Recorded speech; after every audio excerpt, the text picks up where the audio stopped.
sorry, y'all, I ain't got no haters. Everybody love check, Black check. Ass Darth Vader. What up? And your woman love to see me coming. Come through bumping. Little kids. This one's running, Elbows chasing and me Jumpers. down like the ice cream truck.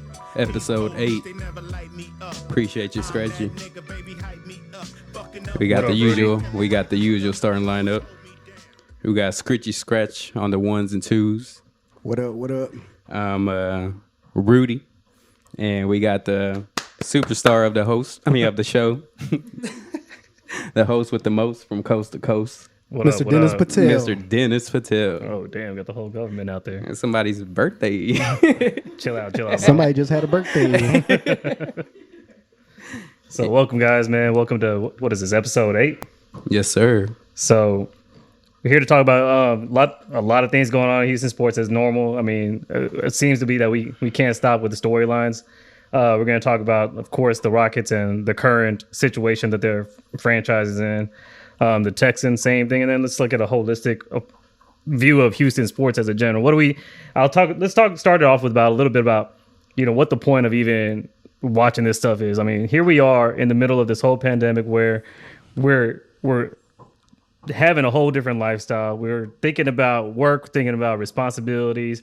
We're around a very small group of people on an ongoing basis where the communication may not be out there, but we may be having some of the same and similar thoughts out there. And we definitely need some kind of a distraction. And what better drama out there right now than what is Houston sports? So to kind of take it from the last episode to where we're at now, and just to talk about the Rockets to begin with. We started off that episode on a Saturday where we started to go on a 4-game losing streak. This after seeing John Wall, Chris Wood, seeing Oladipo kind of get some rhythm there for a little bit. And coming off a loss against the Oklahoma City Thunder that really beat our teeth in on that game by about 20 or so points. So then that Saturday we go in and we go see the Spurs thinking, okay, let's see what a bounce back game looks like, right? And man, it was not pretty. Definitely wasn't. No, it definitely wasn't. A big component of it is Christian Wood being out, of course. I have a couple more points, even aside from the Christian Wood. My mic, is it good? You You good? Okay. I sounded really clear. But aside from Christian Wood, I would think Silas, he's showing some of his weaknesses lately. How so? I feel like in some of the rotation pieces. Well, let's talk about a little bit of the rotation itself by talking about who's out, okay? Who has not played, and then kind of say who's the starting 5. That way you level set what you would expect to see versus what's actually happening. Because right now we know Chris Wood was out, we know Oladipo was out. Who else right now? Man, Mason Jones didn't play quite a few games. It's too many to tell. I mean, like I give Silas, credit for handling the situation and coaching, but there are some things that he can improve upon. So I guess with the limited rotation, you got John Wall was sitting out a few games right there, and along with Chris Wood. So from a rotation standpoint, he's limited, right? So one of the things you talked about previous podcast was we need a center.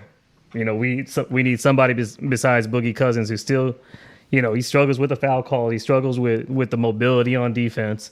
And to put it all on him is kind of unfair. So we see a new guy, Spalding, coming in pretty soon, right? Yeah, definitely. But you think that we could have won some of these games? Is that what you're trying to say? Of course. I mean, we can take it game by game to give you some examples. So let's talk about the Spurs. What did you see on the Spurs game? I see from the Spurs, so that was definitely a winnable game.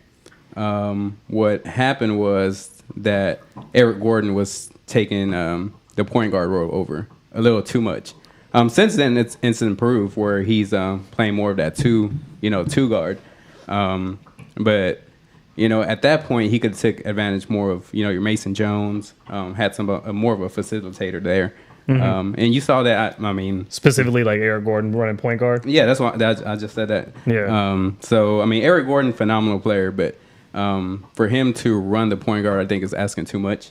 That's true. He doesn't have exactly the court vision, although I saw some improvement against the Heat, where he was making some really good passes. I think he saw film, probably Silas got with him, and showed him what he can improve upon. No, he saw your tweet. Yeah, he could have saw my I tweet. I think something we got to remember is that we have a young team.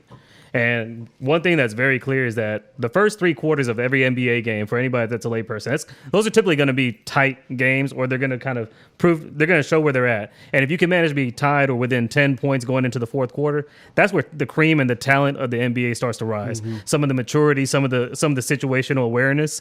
A player like LeBron, Steph Curry, even a John Lowry and a few other players, you know that if they're down by a certain number of points, they're able to get that mental strength to make up that deficit, lock in and get those points. Right now, what you see is you've got a young team that's still trying to figure a few things out. Of course, we got players coming back from injury, but really you could see that there's defensive breakdowns. You could see that there's lapses in judgment. Those lapses that unfortunately they're not allowed to happen. Like, this is what professionalism is. No, I agree. I mean, so with Christian Wood out, and then so the lineup that we do play with from game to game, you see that we have to play the perfect game to win, because we're at such a disadvantage. I think that speaks to the reality of what this season was going to be. No, not really, because like I said before, the games are winnable. Like I said, Silas, over the course of time, hopefully he'll improve upon his rotations. It seems like he was given more minutes based on seniority view, or So, and I get that. You have to give more minutes. With to the veterans. With that seniority, with that veteran standpoint, you're going to think, who are my leaders? Who can keep me, in the game? Yeah, but you don't want to mess the momentum up when you're already handicapped without having mess up the chemistry. Yeah, too. you're gonna mess up the chemistry, and then you're gonna also kill the confidence of those younger players. If you take them out, like that one game, Ben McLemore just went off, had 15 points in the first half, and then we didn't see him in the second half at all. We saw him a bit for the third quarter, but when somebody's hot, you gotta leave them in. And that's unfortunately what caused that loss. I'm talking about the game against the Hornets. Yeah, yeah. LaMelo and he ended the game at 15 points. LaMelo Ball went off, bro. It's like that was a strange game. We're gonna all these games have been strange. It felt like the Spurs was a revenge game for the Spurs coming against us because we really beat them in the last time we faced them. Going against the Hornets, you had LaMelo Ball, who apparently is on a vengeance tour showing that he deserves to be not only in the NBA, but he's one of the best ball brothers out there. Gordon Hayward is obviously a veteran, and they came up against a team of younger players. And one thing when we talk about veteran leadership, I think since we talked about Eric Gordon already, we could talk about some of PJ Tucker's contribution right now. PJ Tucker is solid, man. You can't ask for too much of him. What you could ask is for a good 6 to 8 points, just getting him on putbacks. Boxing out on an offensive rebound, running the break, making the layup. Like right now, he's still used to that, small ball, hardened ball, Morey ball. So you can see that he's not looking to take a shot unless he's in the corner. He's not cutting. He's not cutting. Yeah, he's not cutting as much. And also because we don't have a backup center. Like him, Tate, and Nwaba are getting abused down low. Yeah. So for them to shoot a three, on the other side, you're asking too much. And that's where going into the fourth quarter, you kind of see their legs give way. They're not closing out on defense as fast. They're not chasing down balls as fast. The athleticism's there, the enthusiasm's there, but the end result, the focus that needs to go into those fourth quarters just doesn't seem to be there. Well, I think that's due to coaching. As I said, the effort is there. It's just you have to when you're at a deficit of any type. We're going on every game we start losing by 10 points in the second half. And you can see that is because the momentum shifts because the players who were hot aren't being used again. Like as soon as a couple of games, and I'm not speaking about, the Heat game, all the games before then, Eric Gordon would come out and he would kind of fuck up the momentum because he was running a point. You would see John Wall. He was a little, a little frustrated. Yeah, exactly. His turnovers and it's You're speed, asking him to do too much. Man. Yeah, to me, I think he's one of those Del Curry type people where he's a spot up shooter. He can knock down points. He can drive to the basket by making people focus on the fact that he can knock down buckets. He's a great scorer. I think his all around game has always been one of those things where he has to play within a system that makes him be good at what he's good at. But we're asking him to do something that's outside of his talent base. That's true. Exactly, I agree with that. Another player that I've been watching is Daniel House. So I mean, after he came off that record, it's lit. You know, he was going in. He was. But now he's kind of, you know, He's come back down a little he's kind bit. of calmed back down a little bit. And I even tweeted out that he should model his game after Klay Thompson. You know, they have similar body types. He can create his shot somewhat, but he needs to move off those screens and just, you know, That's true. you know, pick and pop, like I said in my tweet. You know, the mid And range. he's got that. You know what? He's got a trigger finger on him. If he catches that ball at the right half a second, he's not hesitating. That's what we like. And Yeah. I like his enthusiasm. I like how he approaches the game. Definitely. I mean, obviously recently it hasn't worked out great for him, but I think his confidence level is exactly what you need. You want to see some regression to the mean kind of conversation. Sterling Brown, I feel like he started off pretty hot with his shot and some of the defensive things, and he still got his defense, but you see him the numbers kind of cooling off on him, and I think we're seeing a little bit of that across the players. Yeah, and I think they're a little pressed. Sometimes they want to shoot the three a little too quick. We And have if- gone up in our 3-point attempts. Oh yeah, that's incredible. We had what we made was shot or hit. What was it? 35 threes. We set the record, the Houston record, and that's crazy. Like we did it without Morey ball. You know, it's just ball movement. You know, he creates those opportunities, and that happens to be the best shot at the time. But it's not the best shot all the time. And one of the things the guys should do is, you know, if your three isn't falling, you know, just step in a little bit so you can have a more feel for the rim. You know, and then it'll go in, or just drive in and get fouled, and then you got to see the ball go through the hoop, either through free throws or through a nice elbow. I think our shot. separation though, and just how we run plays, it feels like it's super locked in at some moments, and then when it comes to like, it's like they're just playing 5-on-5 open court. I think they just try to against to do too much. Like everybody has their strengths. One thing I like about Nwaba is that he has an incredible Euro step. But like once he tries, he's got this reverse to the rim that looks crazy. Yeah. I mean, it's like he's been practicing it in the gym just to like, and that's to all of himself. like, you know, cut screens, or when he's at the corner, if he goes in and does that Euro step, it's beautiful. But once he tries to create his own shot, you know, he forces it, he presses it, and then it kind of messes up the momentum. So he needs to just keep cutting, you know, getting the rebounds, you know, put backs back up, and he'll be doing really well. Sterling Brown, he has the nicest shot I've seen on this team. He's been showing up. Yeah, he needs to. He has a great cut, like off the corner. Once he gets the ball and he drives in and lays up, nobody can stop it. John Wall does his thing. John Wall just needs to stop falling down every time he drives. I mean, it looks cool, but bro, we want you to, you know, be healthy. He's slipping. yeah. Speaking of be healthy, you saw. What we got? He's slipping and falling. He can't get up. Shout out to DMX and Revolt TV. There we go. Hey, yo, I'm slipping, I'm falling, I can't get up. Hey, yo, I'm slipping, I'm falling, I can't get up. Check. Welcome back. Elbows and Jumpers, episode 8. So we left off on John Wall. Talking about John Wall going into the Hornets game with LaMelo Ball balling out on us. And then we had the next few games was against the New Orleans, Pelicans, yeah. and then the Miami Heat, which was a crazy game in itself. So what did you see in John Wall? So we're on a 4-game losing streak. And you think that is he showing you the leadership that you're expecting him to see out of him? Definitely. He's facilitating the offense really well. He's improved on his 3-point shot and his jumper, which I really like. And he's being the captain that he needs to be. Again, he can't do it all himself, and not having that, you know, backup big to help out Boogie Cousins is, I think, what really just caused us to lose these last few games. We're 11-14 now. We're not really out of it. We can go on another big winning streak. And we just signed, like you mentioned before, Ray Spalding, who's going to help us, you know, off the bench. That D-League player. Man, he's about to play some minutes. He's about to. I mean, this is going to be, and I think this kind of goes into, let's talk about, take a broader perspective on the Rockets organization as a team. This is what we're expected to watch this season. Guys like Spalding, where they're going to come in off the G League and hopefully it's a Cinderella story. We see Chris Wood as a Cinderella story a little bit. John Wall's right there with him. Depot, I want him to come along for that ride. I mean, we want to be a team of well wishers that where they got these great storylines. You want them to do well, but we're gonna break a few eggs doing it apparently. Definitely, like everything has to be perfect, and right now we just haven't had the health we need. Depot shows out sometimes, and then he gets a little. What did Shaq call him? Oladipo. Yeah, Oladipo.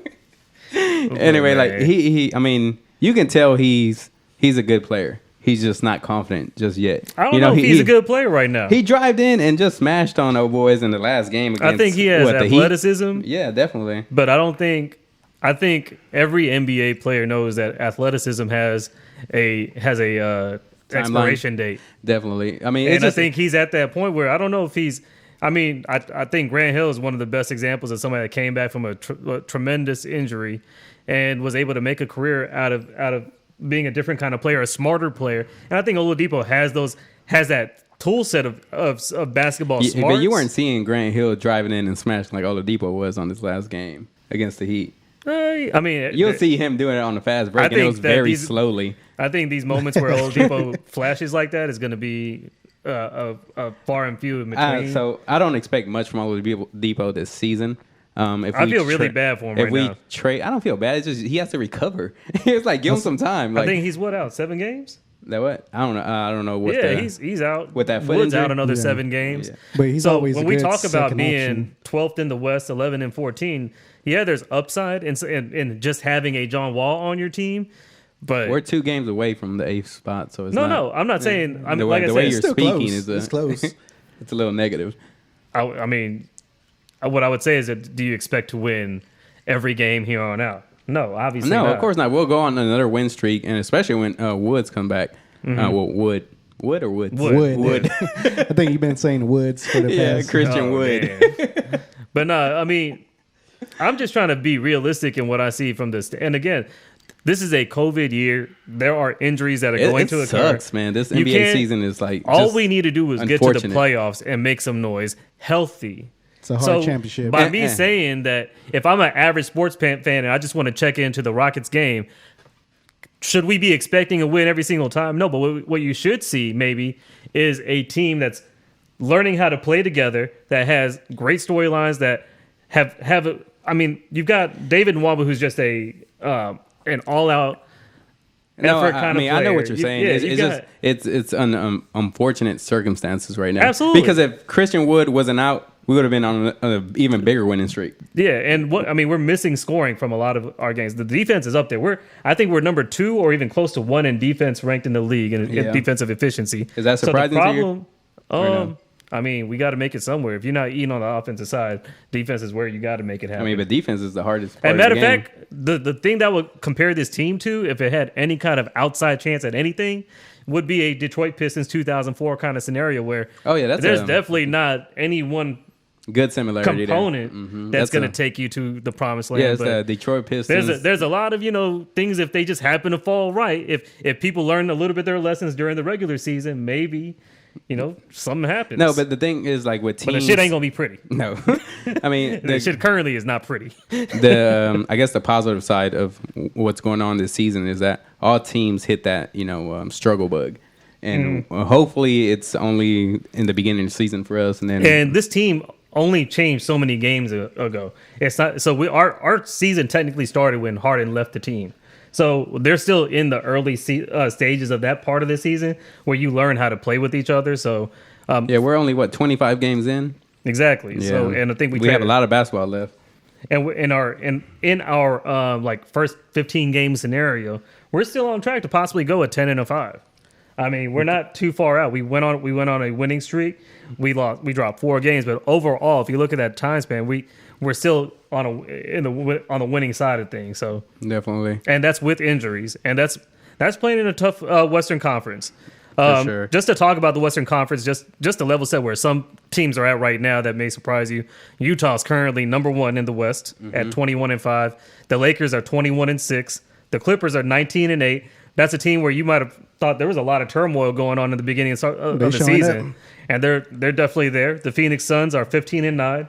they were, what was it? They barely made the playoffs last year, and now they're number 4. What in I'm the noticing is from the teams that are doing well is that they have a lot of momentum chemistry, meaning that they played together a few years back, a couple of years back, where they know where each player is going to be, they know where each player is going to cut. And to round out some of these other ones, you got the Trailblazers, Spurs, Nuggets, Warriors, Mavericks, Kings, Grizzlies, Pelicans, all above us. And these are all teams that, to your point, have been together a little bit. Yeah, but I think we have the fortitude. We have that roughness where, again, when Wood comes back, we'll be doing really well. Hopefully Spalding shows out and just gets us the rebounds that we need. Because, like I said before, it's not fair to ask PJ Tucker to go against a second I haven't player. seen his size. He's 6'9", 6'10". Okay. Yeah, he was going off in the G League. Yeah, and I saw some highlights with him with the Suns. Very mobile. Oh, he was with the Suns. Yeah, he was with the Suns in the past. So very mobile, very athletic.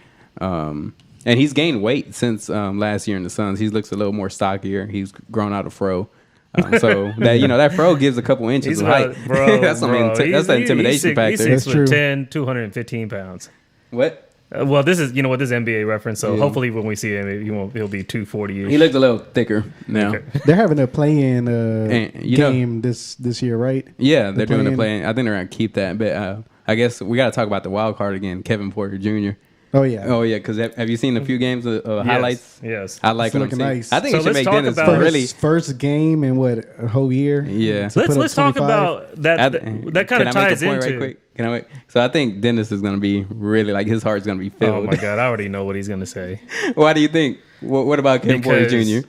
Because you can't help but talk about the ex-girlfriend and this elephant in the room. But we every told you single time. somebody better was going to come in, and he might be that person. Right? I'm not trying to make no comparisons. I feel like every man stands on his own too. That's true. Yeah, I'm not trying to make the comparison, but you know what I'm enjoying Go ahead. now? You know what? Go ahead. Let me finish. Instead of being Let me around the finish. bush, go ahead and say what you want to say. What I'm saying is that I like that. No, so we're say talking the about thing. we're talking about James Harden, obviously, but what I'm liking is now we're seeing this new generation of players. So we grew up with Kobe's. Dennis grew up with Michael Jordan. So Kobe, Larry Bird. with Larry Bird, Magic Johnson. Shit. We grew up with Tracy McGrady, May and as well say Bill Russell. yeah. Happy birthday one more time. So anyways, the thing that I really like is now we see how James Harden's influence is, being used by this new wave. That's big. And that's big. And I really appreciate that. And Kevin Porter Jr. he's a lefty just like James Harden. You can see his step back looks very similar to James. And That's what we're alluding to is the rumor that Kevin Porter Jr. is like a And there's James nothing. Harden Jr. I'm not doing it from a negative, I know. point of view. But the thing is, I'm really excited for the NBA moving forward because I feel like the talent is just increasing year by year. These rookies are coming out, are playing no games. They know how to play the game, and they're shooting threes. They're stepping back. They're not limited by any type of skill. right. Yeah, so that's what I'm enjoying. I'm a shout out Nina Rosa. That kind of rolls into what I was thinking about Houston as a development kind of developmental system for a team in the NBA, like unlike the NBA, the New York Knicks, for example, where talent goes there to die. I think what you see coming out of our whole crew is that from the G League to the NBA, we're not only bringing players in that were around James Harden previously, but even now we're developing talent so they can go on and be successful, like a Montrezl Harrell, like a Patrick Beverley. Definitely. And if we develop James Harden into the player that he is now, imagine what we could do for Kevin Porter Jr. Hopefully Kevin Porter Jr. has the the attitude that will help him progress a long way. He definitely has the talent. And I mean, let's talk about what the end result of all this is going to be. Let's talk about a Chris Wood center. Let's talk about a Jayshawn Tate power forward probably. You've got a Ray Spalding who could come up for us. You got a Kevin Porter Jr. Kenyon Martin Jr. is going to be somewhere in the mix there. Mason Definitely. Jones is going to be up in there. shout out Mason Jones, man. So- Mason Jones does not get the the support you that see he that deserves. starting five of the future that you see there. Mason Jones, Kevin Porter Jr., Kenyon Martin Jr., KJ Martin, and you've got John Wall, Boogie Cousins, Eric Gordon there, hopefully, as time goes on, all the we'll pieces see. are definitely there. Very bright future. That's what I Yeah. mean. That this team is not baked yet because the underlying talent that we have, that's the future that we should be watching for. Still want to make the playoffs this year, though. We're gonna make them, assuming that we're healthy. Again, this season is just really weird. You saw that game with the Nets where KD came in, tested negative, and then they took him out. Oh, yeah. So I mean, like to see that type of circumstance, you got to expect it for other teams too. Are we having a All-Star game? I can't tell. It was going back I and hope forth. not. I hope not. It seems like we are. But And the like thing for is, what? they Like, have it in Atlanta. exactly. Like All-Star is- games are for the fans. They need to have that That's true. motherfucker in Milwaukee, where the nobody's chance at. where nobody wants to even try to act bad. You go to Atlanta, how you gonna stay in the hotel? Everybody's for- gonna have COVID. Like let's be a little bit sensible about these things. Like we Exactly. all just gonna go to Vegas and just And just chill stay in out. a room. Yeah, No, no, that's not man. happening. You begging for some kind of Controversy. yeah. I mean, I they're mean, gonna figure that out. these are NBA stars. These are millionaires, and they want to have fun, So I'm not saying that they're going to be dangerous about, but things get out of hand when you got celebrities in all in one spot. It's not so much on the players, I'd say. I think that things just can get out of hand when anybody gets a little bit close to some kind of fame. we do. Yeah, okay, I'm just saying. moving on. I'm just saying. It's the return of forever hoe. Pimp tight worldwide. It's the return of forever hoe. check. Elbows and Jumpers, episode 8. Welcome back. What we got, Dennis? So wrapping up the Rockets a little bit, talked about All-Star game, and actually going to the All-Star game, we had a little bit of discussion about, do any Rockets players currently deserve to be on the All-Star team? No, not right now. Okay, so you're backing off John Wall. No, I don't back up. I support John Wall. You got to support your I players. absolutely support John Yeah, Wall. so I but don't hate. I'm just saying John Wall hasn't played enough games to be an All-Star. It's a stacked Western Conference of point guards that belong in the All-Star Look, game. man, I'm a tweet. I'm gonna support John Wall. I'm going to retweet. Yeah, I'm gonna retweet or do whatever. And I'm one vote One because I'm vote. a G. Me and Dennis had a little, scuffle around Twitter Twitter. feud. It ain't no feud. I'm just trying to. He was trying to be a troll. That's what he was trying to be. I'm just saying, put your votes in. If you really believe, if you want to say it with your chest, I gave say one, what you mean. one vote to That support ain't John no- Wall. We're not going. But he's not. Is he deserving to be All-Star just yet? Not yet, because Okay. he hasn't played enough games. And obviously we haven't. We don't have the Unfairly, record. we haven't won enough. Yeah. If Wood was there, I bet you John Wall will be a little higher in those, in those voting. And in that same vein, though, Steph Curry's probably going to be going. Steph Curry, He's Steph he's Curry. gonna They're be number going. 8 in the West. Oh yeah, I that's- told you this in the beginning of the season, but you were like, nah. I mean, obviously, I was wrong on that. I don't recall what I thought the Wizard, the Warriors Another gonna be. year, another year of maturity. Wow, another year of wisdom. I appreciate that, bro. So John Wall is currently not an All-Star. We want him to be one. But hopefully in the next 5 games, we can see something different. We've got, And no, matter of fact, I don't like that you say he's not an All-Star because he's a star, man. John Wall, he is a has- star. Yeah, He's just not going to be in the All-Star Currently, game. matter of fact, if just to be clear, that I think he is our only star right now. Yeah, at the moment he's At the moment. Yeah, he's the only leader of And this. it's tough to win when you have one star on the court on Well, any yeah. NBA team. Well, nobody expects us to just do well right now because I mentioned this because we're going to be facing the Knicks pretty soon, and let's just look at their roster, because one of the best things about watching the home team, while you're wondering like why would I be watching the Rockets, it's a lot easier to watch one team play 30 teams than to watch 30 teams play every game every night. Oh yeah, I'm not. So take buying the NBA opportunity to League see. Pass.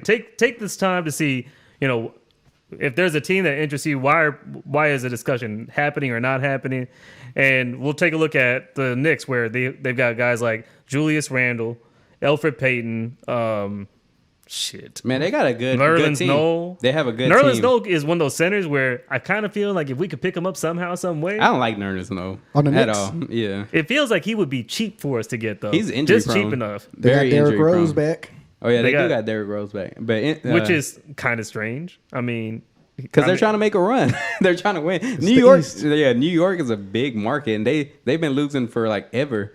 And they deserve to. I mean, And they're I'm not saying 12 they deserve, they're but 12 they and need 15. to win. They are 12 and 15, and if ever, I don't even. But if you're 12 and 15, you're like number 4 in the East.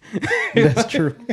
This team makes money no matter what. They sell enough New York hats just to make money off merchandise for Austin the whole Rivers world. has been going off with the Knicks. He's still going off? No, Yeah. Austin Rivers went to Detroit. No, he went to the Knicks. He's with the Knicks. Yes. Yeah, he's with the Knicks. Along with, you know who else I like is Emmanuel Quickly.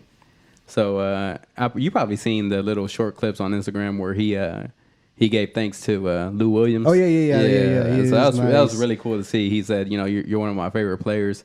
And you can see his influence. He does those little, you know, short runners, and those are hard to do, and that's really cool to see. I'm really liking the Knicks. They look like they have the effort, and they have a good foundation. One more star, and they'll be right there to compete. They're going to the playoffs, which... Who do you think the Knicks can attract this offseason? I don't think that the Knicks are in that same situation that the Texans are in, where they have a bullshit owner and nobody's trying to play for no bullshit owner. I forgot they do have a bullshit owner. Yeah, that when you got a billionaire like that shit is the past. I don't even know what to say about the Texans. It ain't even about Houston. It's every major sports team and every has this issue that's going to be hanging over their head for the 2020s. Whether I'm having this conversation by myself with y'all, but if you start looking at why are we supporting a team that has the name of an entire city where everything gets trademarked, how is this allowed to even be the thing that represents an entire city? You know, Dennis, hopefully we see some actions where that can be improved. You know, it will happen very slowly and very gradually. Yeah. You know, I know where you're coming from. Who would be an owner that you want to see out there? I mean, I think it's got to be the city shareholders. It's got to be the Green Bay scenario. No. I mean, because you know that's not happening. So if there is one owner that you can believe in, would it be like Barack Obama, Elon Musk? I'm on my Bernie Sanders, bro. Maybe an NBA players union, you know, some kind of scenario where you have an ownership group of former players to create a pension plan for some of the former players, like a Delonte West. I'm talking about we can think outside the box and be for the people. That would be awesome. So like, you had like, you know, partnership with former players where they all get a slice, and then they can make a decision. That way, the OGs get that pipeline of talent from, let's say, this AAU, because they know what to look for. Everybody's got more skin in the game, and they're able to really truly support people. So they would like start up like the Seattle Supersonics, you know, and then, you know, bring that city alive. It'll be owned by all the OGs in the game. And here's the other thing that can be happening though. Then you could have a Premier League scenario where you have a relegation league where you got teams that maybe not be good. Like maybe you got a team in Omaha, Nebraska. That's the D League, bro. Maybe, and we'll call it. Well, you know what? I think you're going too far. I know. Let me go on my little tangent here, because I imagine like a no limit Master P scenario where he's got his own league and it's just there at the development. Ice Cube's already doing it. I'm messing with you.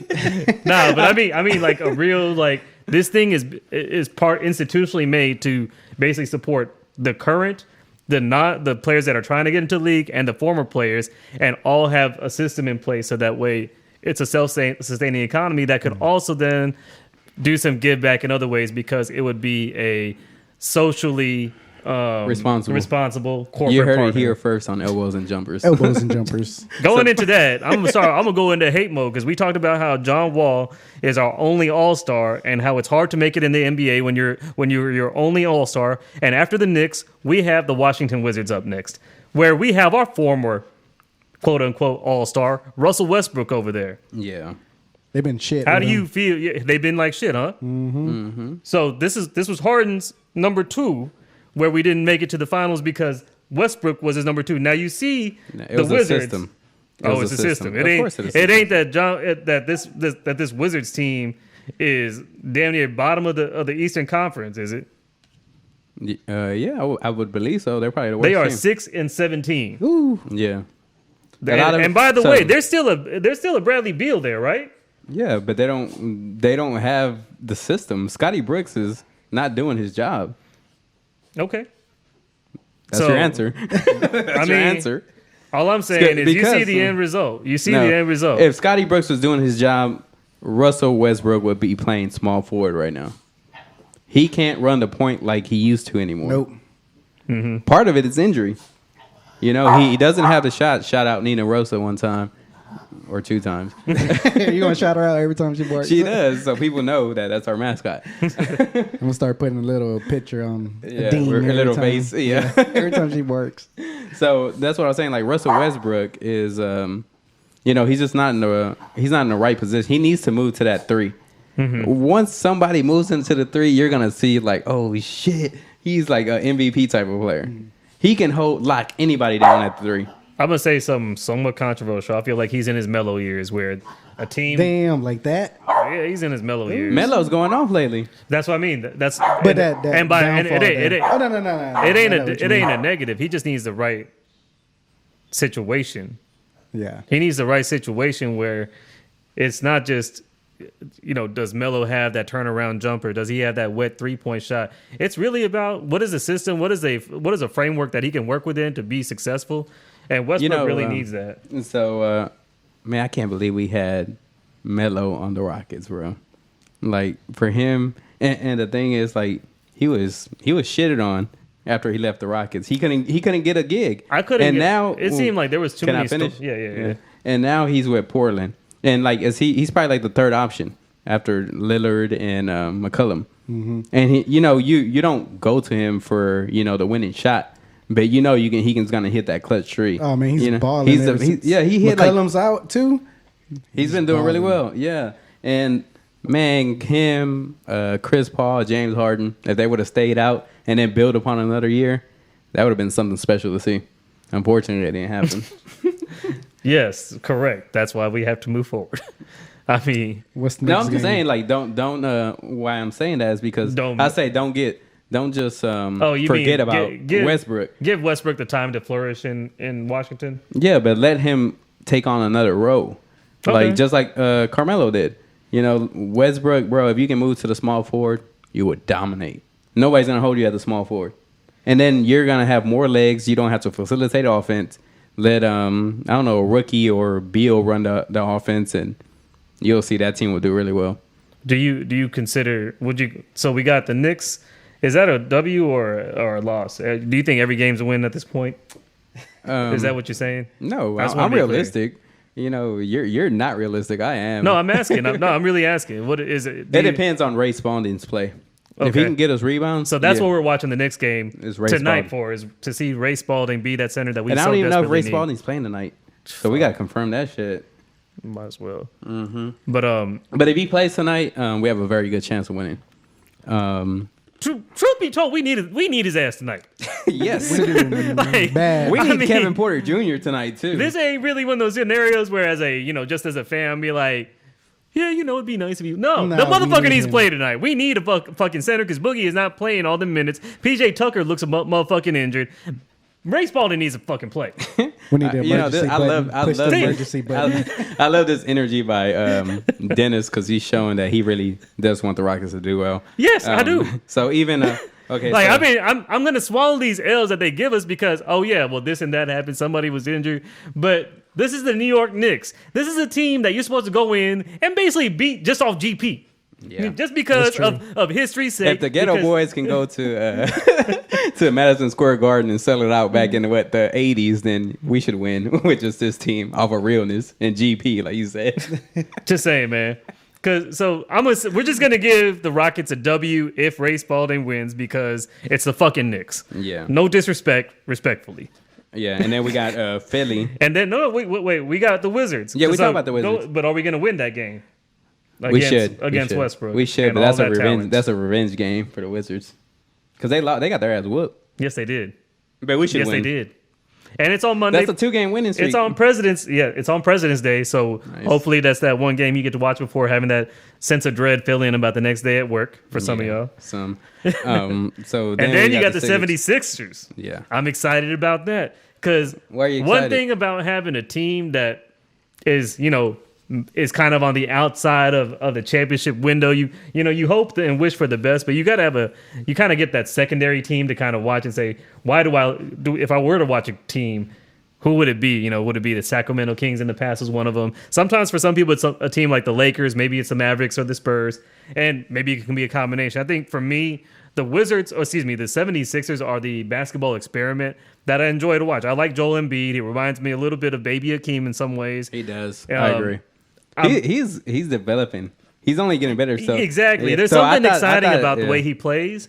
And I'm gonna call that game a L for us just because they've had time together. They've had that chemistry. You got Ben Simmons who. So what if we win? How would you feel? I mean, it's always nice to win against your former GM's team. All right. On to the next game. And again, each one of these games have a little, I don't know, a moderate amount of petty importance. And so you got the Knicks because we're just supposed to be the Knicks. The Wizards, I got to beat Westbrook because he did decide to leave the Rockets because he thought whatever he thought. Then you had the 76ers, a former GM, and then up next, the Dallas Mavericks. Luka's been going off. And the Mavericks are currently trash. They're on a winning streak though. They were even more trash before you just that realized. Is true. They are 13. Yeah, I just did realize that shit. We should have Christian Wood by then. Christian Wood. He's out 7 games, bro. Christian Wood, his ankle is still swollen and tender. Damn. Yeah, he's out for quite a few more games. And we're talking about the first half of the season or something like that, where we're only looking at the first 36 games until March 3rd, and then we see the remaining schedule. Is that how it's going to work? I'm not sure. You'll have to confirm. Yeah, that's fine. Call up your people. Yeah, you're the stats guy. After that, we'll play the Pacers. So that's our next 5 games. The Pacers are, of course, Oladipo's former team. I'm not expecting shit. Yeah, we should win that. So hold on. New York, the Knicks is a win. Wizards is a win. That's 2-0. Sixers lost 2-1. Dallas. Win or loss? Loss. Loss. Yeah, 2-2. They got good coaching. I think Rick Carlisle. Well, you know what? You know what? I'm gonna call that a W. Okay. Because Steven Silas was Rick Carlisle's offensive strategist. So knows how to beat him. Yeah, I think he's got the inside moves on that. Very good point. 3-1, and now we're with the Pacers 4-1, and then we'll end it with the Chicago Bulls. I don't know. Pacers might have something. I mean, they got Sabonis. They play hard Sabonis. too. Yeah, they play. That's a talented team. I'm not gonna. Is that a win or no? I'm gonna have to call that an L. So we're 4-2. I mean, they got. You know what? They got Malcolm Brogdon. They got Miles Turner. Shit. You know what? We're 4-1. So I think we got a young team that's prone to making mistakes and maybe getting their heads a little bit too big, and we definitely still don't have Chris Wood. If we had John Wall and Chris Wood, we would see an accurate team. Again, this ain't that season. It is what it is. So we're going 4-1 for this next stretch. 4-1 puts us in a pretty good position, and like you said earlier, we're not out of it by any means in terms of going to playoffs. Matter of fact, let's just talk about that. There's been conversations about. Do we tank? Do we whatever? Lose games? Do we drop games? I already said our books are clean. There's no incentives for us to lose games just for the sake of losing. So these losses that we've seen, these are growing pains losses. These aren't just like outright, hey man, we really decided to throw an L today. We're not. You seeing players that are really going out there and trying to execute a coach's plan, that are trying to get the minutes to stay in the league, that are out there fighting, and getting a W does ensure that you stay in the league a lot longer than a team that's just giving a player minutes and getting L's along the way. If you would have just listened to me day one, bro, your blood pressure would have been a lot lower.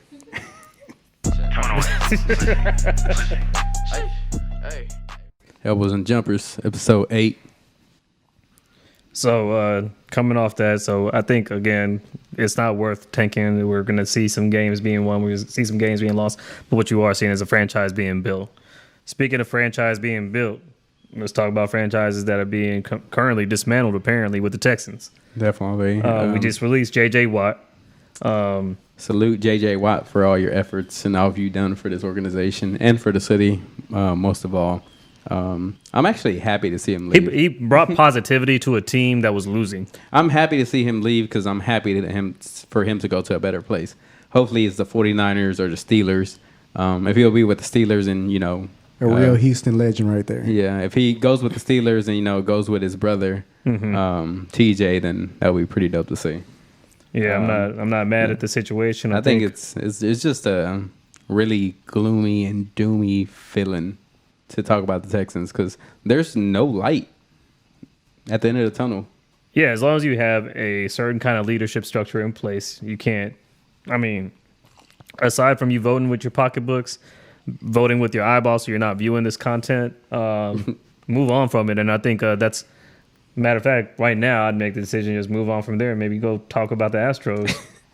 I get why you're moving on because it's a touchy subject, and we do live in Houston. What is there's no like we talk about a team that's currently struggling, that's dropped a bunch of games, and then we see things being built. We see lights at the end of that tunnel that have purpose and reason. If you lose your it's from a loyalty standpoint and from a culture standpoint, you can't lose players like Andre Johnson. The way Detroit lost Barry Sanders, the way they lost Megatron, you can't. That's all due to be in a factory like that. Organizational culture, organizational behavior, ownership. Man, I mean, until that ownership issue gets fixed, nothing's getting fixed. How does it get fixed? I mean, the city and the citizens, the fans of which, have to get together and say, you know what, we're not supporting this franchise. Period. I mean, I know you sell I'm the not owner. interested. The at this point, the owner should be compelled to sell the team because they cannot make money as long as he's in charge. I'm not interested in seeing the game. Exactly. That's not even like from. I'm talking about as a fan base. Any type of personal belief or whatever. I just don't care because there's no talent out there. No. Deshaun Watson, he's unhappy. Hopefully he sits out. If he plays out there, he's just gonna get hurt. Which they clearly had no issue with, by the way. We were practically screaming for him to be sat down so they can go ahead and lose the games they need to lose to get whatever they could out.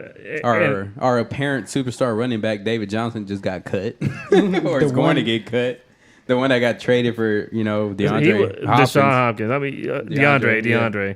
But what is there to say about an organization that makes these kind of decisions? I've already mentioned that other dude's name. I don't even want to give him no. The catch-22 is that you definitely want a football team in Houston. Absolutely. Because a football team not being in Houston sucks. I don't horribly. think. You remember when we didn't have any football team here? It was boring as shit. I mean, I was in Atlanta. That's cool. During the Michael Vick years. Yeah, I mean, so you support another team. I mean, no. L.A. I'm not saying you LA, personally. I'm just I saying know what during you're that saying. time. But I mean, because I definitely wasn't supporting the Titans. With Bud Adams, another owner that basically. I'm just saying I do not want Houston to move to San Antonio, El Paso, or Brownsville and become. Man, that's a real conversation to be had, though. Because I mean, that's where the money's at. Like, if you move to Brownsville. L.A., one of the largest cities in the United States, didn't have a football team. And, I mean, look, as bad as the Cowboys are doing currently, their fan base sticks through it through thick and thin. I don't see us really making better decisions going forward. We're too player for that, bro. We're too player. I think, we got to roll the dice and force ownership to sell to a more interested party. You saw what happened to the Clippers and Donald Sterling. It's not happening currently with the New York Knicks and James Dolan. I don't know how the scenario plays out over here, but status quo isn't appetizing to me. I still enjoy watching football. I mean, that's what happens, when you have that type of that's a real toxic, work culture there. Mm-hmm. Because it's from Easterby seeing his YouTube videos. Oh my God, those were so painful to watch. I mean, that's a whole different. Everybody's got the little bubbles of society and with people being much more isolated during this whole pandemic thing, you're going to see more crystallization of a kind of subculture that occurs, and people can get left in their little silos of what they think is normal until somebody from the outside says, "Hey, wait a minute, man. Maybe that it's like somebody telling somebody like, hey, man, you shouldn't be wearing skinny jeans no more because the big pants or the big mom jeans are in now," and you deciding that. Oh shit! Why didn't nobody tell me? That's why we have this show. You check me when I'm off, and I check you a lot more. That's true. But obviously, when you got billions like that, you can't get checked because nobody's getting checked around there, and that's an issue. Yeah, actually, that's an issue going around the nation is that nobody's getting checked no more by anything. You can't. Everybody's kind of uncheckable. If you out with certain group over here, there's another group right here ready to love you just as much. Mm-hmm. As It long is as you what got it that is. paper, but eventually you feel emptiness. I mean, we're talking about concepts of conscience, and I don't know if Yeah. it's really out there. We Not to are- be too down. We and are dark. a sports podcast show. Absolutely. So Yeah, we'll keep it within limits. This motherfucker. Yeah, see how depressing the conversation goes talking about this. Can we move on to the Astros and talk about George Springer? Yeah, That's again. another depressing conversation. You know right? what? But I'm feeling more optimistic. Yeah, because the Astros actually have a good farm system. You know, with the what is it? They got us a championship. They got I'm goodwill for. happy, for I mean, Springer. when does goodwill run out on? Like I'm running off the Rockets championships for going on 25 years right now. So if you come with the trophies, if you come with the rings, you know what? You bought my goodwill. My goodwill is for sale. The Astros and are the gonna be Astros all right. bought my goodwill. The Astros just They gave me a motherfucking parade. Yeah, They that was did. fun. That That was was very fun. I'm just excited to see who's going to be their all-star pitchers. You know, because I guess we lost a few or a couple, and now I'm just. I mean, I'm not an expert in baseball, but whoever comes about, I'm excited to see if they're gonna just kill it.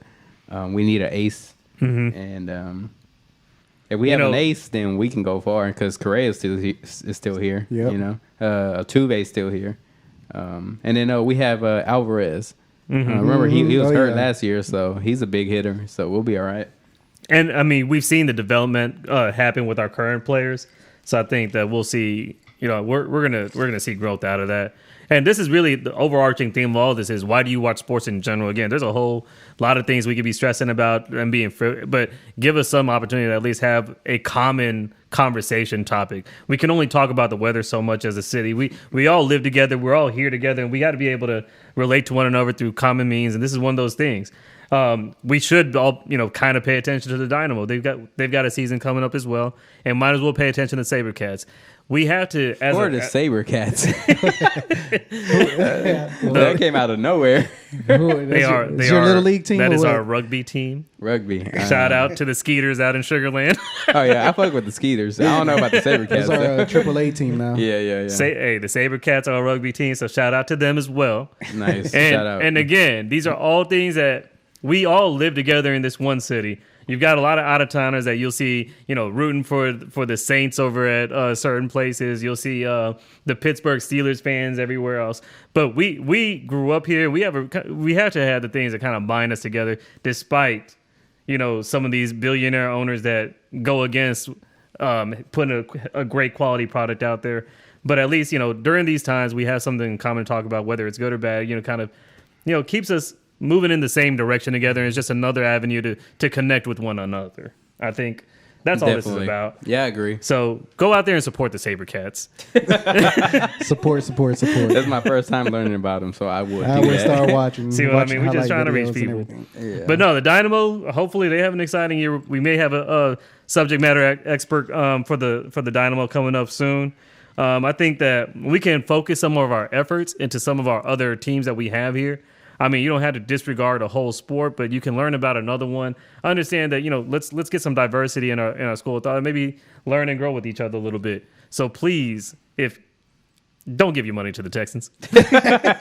Shut up, Dennis. Yeah, shout out, Dennis, I like for that. that. That was beautiful. Very beautiful. There's that wisdom with that birthday. So- are there any other topics we want to cover? We didn't even talk about the GOAT Tom Brady. Oh yeah, we got to wrap it the up. Super with Bowl the- wrap up. Man. Super Bowl. Again, this is when it's your home team, that love and that feeling of emotion can be there, right? I don't feel no kind of way about Patrick Mahomes losing. I know that he didn't have his offensive line there, but I saw a whole season of Deshaun Watson getting his head kicked in without an offensive line, so fuck him. And then you got Tom Brady, who the best thing about him is he proved that the whole New England's GM ownership and coaching tree and all that shit was bullshit. That you got one Tom Brady, you can win a Super Bowl. I mean, maybe even a goddamn Eli Manning who managed to do it twice. But I mean, It's Tom Brady's Brady. a common denominator here. He's a GOAT. And then Gronk apparently is somewhere in there too. And I don't know. They won. I don't think it was much of a surprise. That's what I'm thinking. You can't put too much stock into a head coach, offensive coordinator, defensive coordinator, special teams, because ultimately it's the players who drive this shit. If you have Talent wins. Goes back to the Texans. If you have a Bill O'Brien who's fucking shit up and thinks he's just better than these players and knows more, I think then that's it's to his detriment. Like, it's not going anywhere. that It goes has to be into 50-50, huh? that kind of Yeah, goes it has into to be 50-50. more It's than that. respect. More than that. You got players that are coming up No, with better you don't want more coaching, than that. better strength training. They are professional. They're interning for their careers in their teenage years to go into professional careers by the time they're 18. These are not just they're new to the league, they're still immature. These are players that are learning about their craft. It's and 50-50. What? It's 50-50 for sure. I mean, It I think you has got to to- say. I think the coach is a second pair of eyes to validate what the players are seeing. But these players are smart, Nah, man, these players go to the strip club. You tripping? man. And that's why you don't give them more than 50%. I think you see plenty of talented players. You see Chris Paul over there making playoff teams everywhere he goes. I think you gotta recognize that some of these players out here definitely are on the field, on the court, coaches. You look at Tom Brady was basically sent out there to do the coaching on the field. That you heard Arian say that go out and run the offense as you feel. Deshaun Watson should be doing the same thing. If you got intelligent players that are national championship winning players that know how the game is being played right now at today's speed, according to the rules of today's environment, you let them go out there and do their job. But you got Easter B talking about Crip walking on water and shit. bro. They think that's relating. They think Exactly. they're not even communicating right.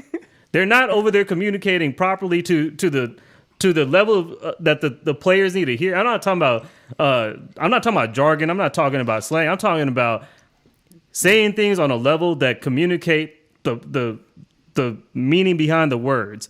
If we're not speaking the same language, if we're not using the same kind of dichotomy, we're not getting to a place where we can understand each other on a real level. And that player on the field, Deshaun Watkins, can definitely have that conversation. And Andre Johnson was having that conversation. J.J. Watt was definitely having that conversation. But you gotta give them the platform to do that. And some of these coaches that are doing well absolutely do that. I think Silas is a young coach for the Rockets that is giving that platform to his players to be the leaders they need to be, because that youngin's going to listen to that person on the court, in the grind with them, maybe more so than that head coach that, I mean, yeah, you on film, you doing this and that. I mean, I agree. There's The only way to say this franchise and it keeps progressing, it's like a meter each episode that we talk about. Mm-hmm. Now it's to have Andre Johnson become the GM, head coach, and vice president. he stepped down. He stepped down though. He had a position. That's fine. But what I'm saying is that's Maybe the only with way the to new say ownership structure, they need to bring Andre back in. Yeah. That's what you say. Exactly. I feel that. Yeah.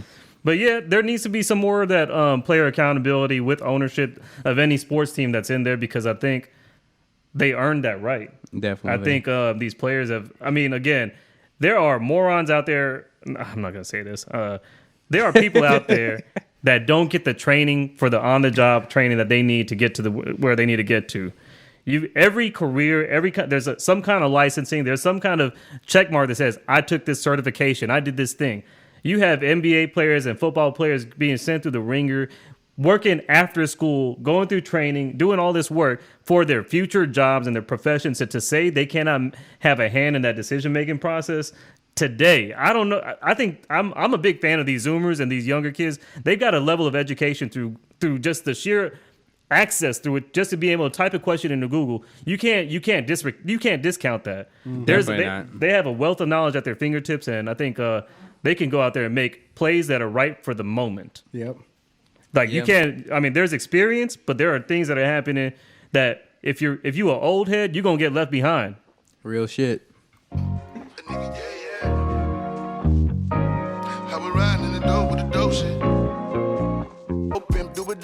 Elbows and jumpers. We with the outro, episode 8. We really appreciate y'all on Twitch following us on these Saturday afternoons out here live. See our YouTube channel if you miss an episode on Saturday. Follow Elbows and Jumpers on Twitter. Follow Elbows and Jumpers on Instagram, Facebook, and be a part of the community. YouTube, check the videos out. Yeah, if you got any questions, feel free to shoot at us. If you got anything, if you want to challenge any one of us, definitely call one of us out. Let me know if I'm on the right path or wrong, and see if you rock with me. Already. That's right. Elbows and Jumpers, episode 8. We out. Yes, sir.